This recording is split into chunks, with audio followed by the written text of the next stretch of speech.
এই যে আমাদের বাসার চারপাশটা কত সুন্দর, আপনারা দেখলেই বুঝতে পারতেছেন, মনে হয় যে একদম গ্রামে।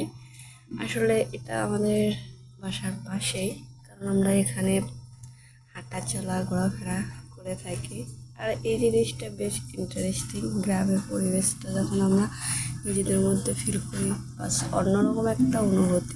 এখানে অনেকগুলো পেঁপে গাছ, তারপরে চাল কুমড়া, আরও নানান অনেক গাছ ছিল। তো আমি এখান থেকে যখন হেঁটে যাচ্ছিলাম, 4-5টা ভিডিও করে নিয়ে যাচ্ছিলাম। আর এই যে এইখানে এত চাল কুমড়া ছিল যা বলার মতো।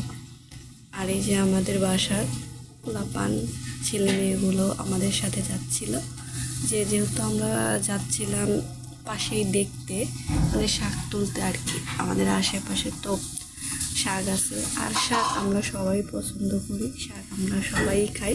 তো আমার কাছে বেশ ইন্টারেস্টিং ব্যাপার যে সবাই আমাদের সাথে যাচ্ছিল।